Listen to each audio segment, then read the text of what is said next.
Hello, everybody. I'm back with three more Kubernetes interview questions and answers for you today. The first one is, where does the static pod files go on a node? But before we even get there, we should know what a static pod is. So normally, in most cases, all the pods that are running on your cluster, they're controlled by the controllers, the schedulers, and replica sets and whatnot, right? However, and they're managed. So meaning, if one dies, another one will, take its place and whatnot. Static pods are not controlled by these controlling processes, right? They're just running on a node by themselves. They're not controlled by the central things in Kubernetes. That's what makes the static pods, right?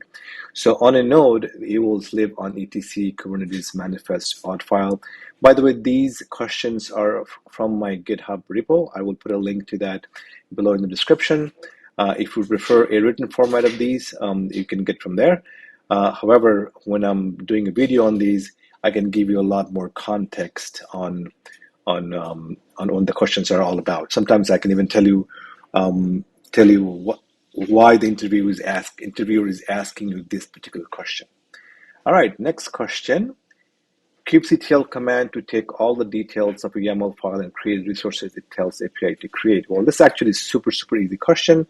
If you spend any time at all on Kubernetes, or if you are studying for the CKAD or CK exam, you know this already. All you have to do is run kubectl apply mnsf and then the file name. By the way, you can do this to a directory as well, and you can also do to multiple files, and one file can have multiple resources defined in it. So there's all kinds of flexibility in this process. Last question for today is kubectl command to list all the pods in full namespace. So the idea here is the interviewers trying to figure out if you know about the namespaces or not, right? So when you run a pod, it by default it goes to the default namespace. But in most cases you don't want that. You want your pods to run in the namespace that you define. So when you do a kubectl get pod, you don't get those pods listed. So you have to do -n and the namespace.